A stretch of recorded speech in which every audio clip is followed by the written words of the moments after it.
승마지도사 자격 기출문제 한개 풀기 2024년 마학 5부 시작하겠습니다.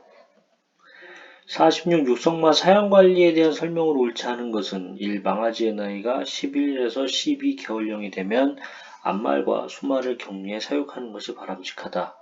2. 질이 다소 낮은 단백질 공급원에 라이신을 첨가하면 사료의 질을 개선시킬 수 있다. 3. 노후사료의 영양소 함량은 조 단백질 15%, 라이신 0.8%, 칼슘 0.8%, 인 0.6% 내외가 적합하다. 4. 풀사료와 노후사료 등 전체 사료 공급량은 마른 무게 기준으로 체중의 4.5% 내외가 적절하다.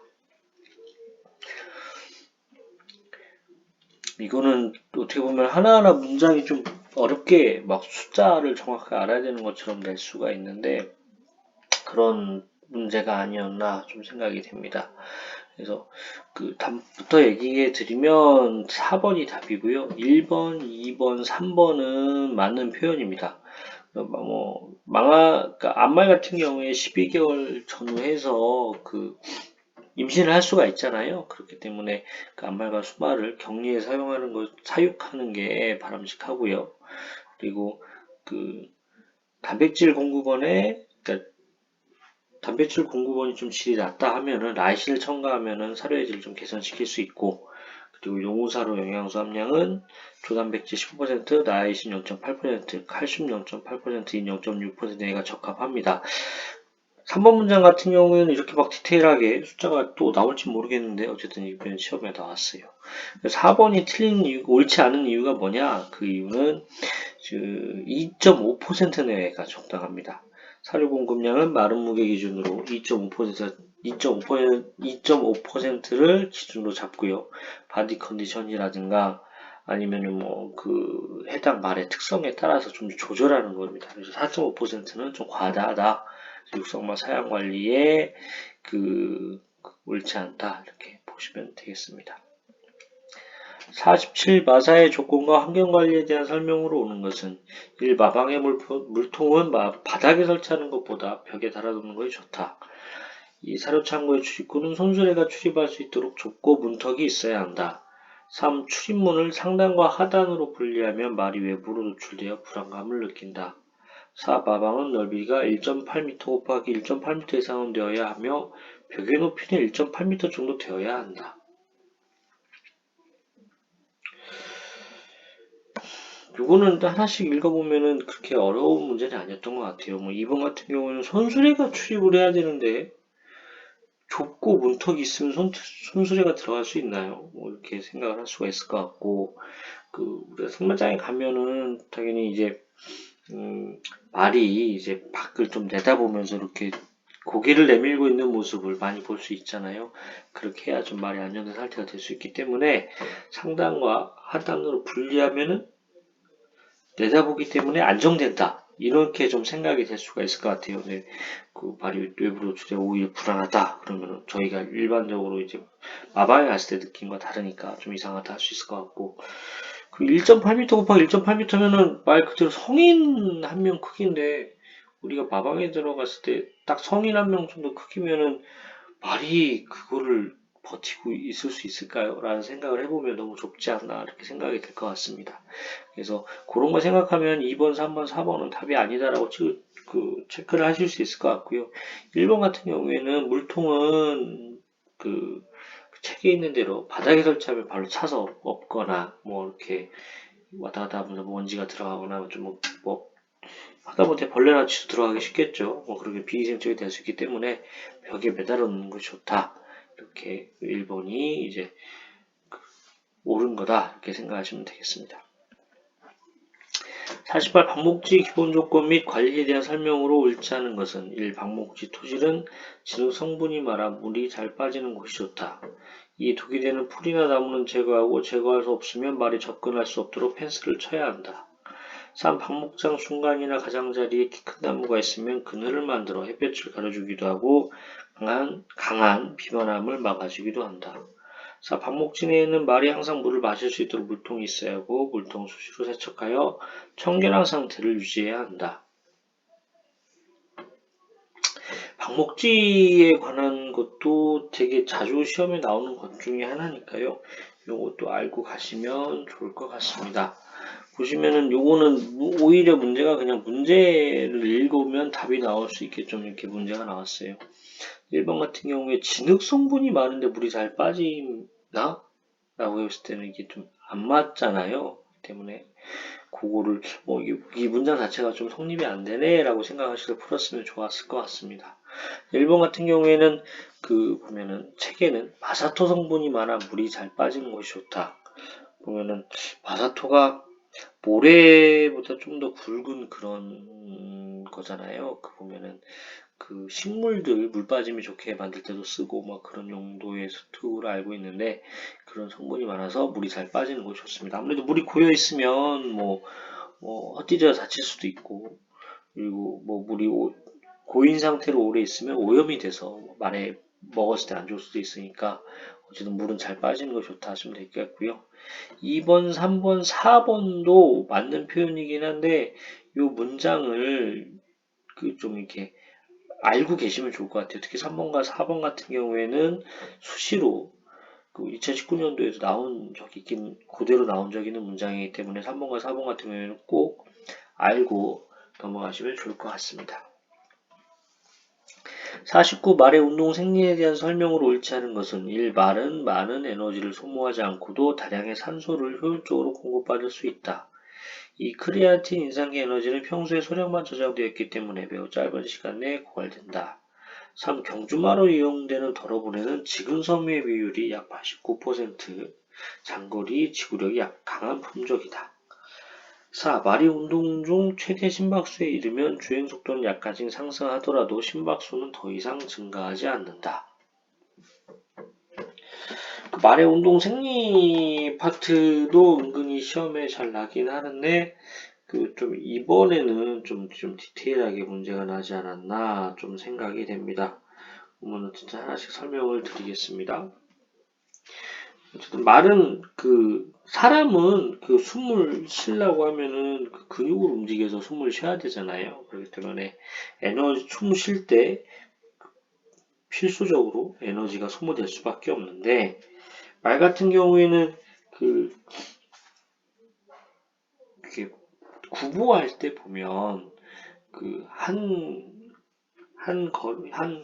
걸음에 숨이 한 번씩 쉬어지잖아요. 그게 이제 내장기관이 앞으로 왔다 뒤로 왔다 이동을 하면서 자연스럽게 말이 달리는 거에 따라서 숨을 쉬어지게 되기 때문에 그런 좀 이런 원리들로 해서 많은 에너지를 소모하지 않고도 좀 다량의 산소를 효율적으로 공급받을 수 있는 시스템이 그러니까 신체적으로 갖춰져 있습니다. 그래서 한 60km 정도로는 지속적으로 달릴 수 있게 설계가 돼 있다. 이렇게 보시면 되겠고요. 그렇기 때문에 1번은 맞는 편이고요.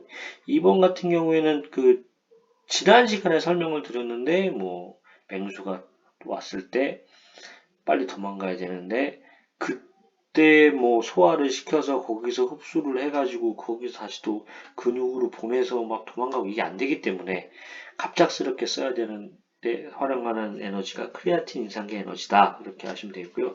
단 요거는 매우 짧은 시간 내에 고갈이 되고 그 시간이 지나면 당연히 저희가 소화를 통해서 생성된 에너지 그게 이제 공급이 돼서 움직일 수 있게 된다 이렇게 생각하시면 되겠고요.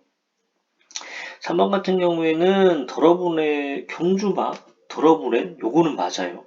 맞는데 경주마 더러브랜이 장거리 지구력이 강하다? 여기서 이제 퀘스천이 되는 어떻게 보면 3번 문장 자체가 앞뒤가 안 맞는 문장이에요. 그래서 옳지 않은 문장이 되겠습니다. 그래서 더러브랜은 더러브셋 종은 속근섬유 비율이 약 89%로 단거리가 빠릅니다. 이 말을 거꾸로 얘기하면은 장거리 지구력 약한 품종이다. 이렇게 하시면 되겠고요. 아주 옛날에 나온 문제여서 그렇긴 한데, 단거리 경주마로 쓰는 쿼터하우스 품종이라고 있는데, 그런 품종 같은 경우에는 속근섬유가 91%까지 차지를 한다. 이렇게 아시면 되겠고요. 어쨌든, 경주마 더러브렛 장거리? 이건 안 맞는다. 이런 좀 센스가 있었으면 푸실 수 있지 않았나 이렇게 생각이 됩니다. 4번 같은 경우에도 최대 심박수에 이르면 주행속도는 약간이 상승하더라도 심박수는 더 이상 증가하지가 않습니다. 이것도 그 승지사는 아니었는데 국가자격시험에 21년도에 출제가 된 문장이기 때문에 이것도 그냥 알고 계시면 좋을 것 같습니다.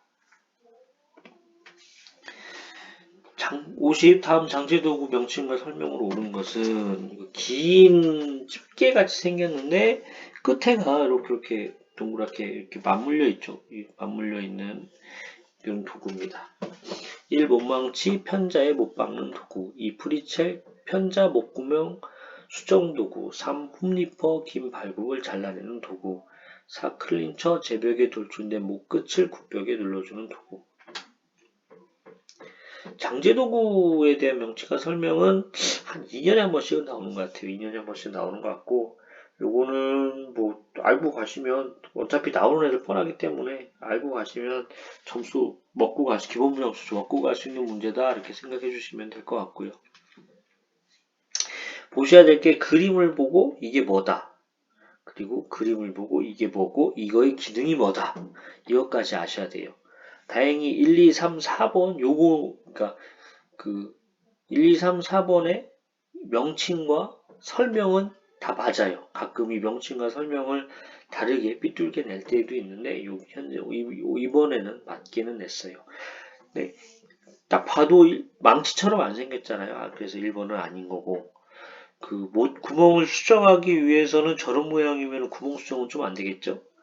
그리고 어떻게 보면 제벽에 돌출된 목끝을 굽벽에 눌러주기 위해서도 저런 모양이면 안 될 것 같아요. 그래서 그냥 모양만 잘 보고 해도 왠지 발굽을 잘라낸다. 만약에 그 되게 비슷하게 생긴 애들 중에 이렇게 뭔가를 그 잡는다던가 이런 설명이 있었으면 그걸 헷갈릴 수가 있는데 이번 문제는 차이 그렇게 헷갈리지 않아서 그림만 보고도 홈리퍼라고 좀 생각을 할 수가 있었을 것 같아요. 어떻게 보면 좀 쉽게 나온 문제가 아니었나 생각이 됩니다. 그래서 못망치는 1번 진짜 망치처럼 생겼어요. 편지의 못을 박아야 되니까 진짜 이렇게 생겨야겠죠. 그리고 프리첼은 뾰족한 부분이랑 이런 걸 가지고 편자의 목구멍을 수정을 해줄 수가 있습니다. 그리고 홈리퍼가 저 어떻게 보면 저 앞에 이렇게 이 찌개 같은 이 부분이 날카로워서 긴 발굽을 잘라낼 때 쓰는 도구가 되겠고요. 그래서 오늘의 답이 되겠고요. 클린처 같은 경우에는 어쨌든 그 못망치로 못을 박아서 그렇게 되면 제벽에 당연히 못이 반대쪽에 삐져 나올 거 아니에요. 그거를 자른 다음에 그 다음에 돌출된 부분 같은 경우에는 굽벽에 눌러주기 위해서 사용하는 부분 그것이 클린처다. 이렇게 생겨서 모양은 이렇게 생겼다. 어떻게 보면 한쪽은 반듯하고 한쪽은 굴곡해진 걸로 봐서는 이 굴곡된 면과 반듯한 면을 이용해서 굽벽에 이렇게 눌러줄 수 있을 것 같다. 이렇게 좀 느낌이 오잖아요. 이렇게 하시면 되고요. 제 생각에는 솔직히 못망치는 잘 안 날 것 같고요. 프리첼하고 홈리처하고 프리첼, 홈리퍼, 클린처 요 세 가지는 꼭 알고 가시면 좋을 것 같고요. 어쨌든 더 줄인다면 홈리퍼하고 클린처는 알고 계시면 좋을 것 같습니다. 이게 17년, 19년 문제도 났고 국가자격 시험에도 자주 났기 때문에 요거는 거는 감안하시면 되지 않을까 싶습니다. 어쨌든 그 강의 많이 도와주시고 들어주셔서 감사드리고요. 도움이 되셨다면 구독과 좋아요 부탁을 드립니다. 고정 댓글 쿠팡 링크로 구매할 때 쿠팡 파트너스 프로그램을 통해 일정 수수료를 제공받아 채널 운영에 많이 도움이 되고 있습니다. 오늘 제품은 아쿠아 어성초 수딩 토너인데요. 제가 이거 통계를 내보니까 제 채널을 20대에서 30대 후반 여자분들이 많이 들으시더라고요. 그래서 어쨌든 여자분들한테 많이 도움이 되는 상품이 뭘까 이렇게 해보니까 이렇게 여기저기에서 이렇게 지인분한테 알아보니까 요거를 추천해 주시더라고요. 막상 검색해보니까 상품평도 한 4,000개 정도 달려있고 별점도 되게 높은 편이어서 뭐 물론 이제 피부에 사용하는 거기 때문에 개인차는 있을 수 있겠지만 대부분 좀 좋아하시지 않았나 싶고요. 일단 용량이 500ml라 좀 많아서 좋고 진정 효과가 좀 좋은 편이라고 제 지인분들이 또 이렇게 알려주시더라고요. 어쨌든 이렇게 또 설명을 드리고 다음 시간에는 말보건 관리로 찾아뵙겠습니다. 감사합니다.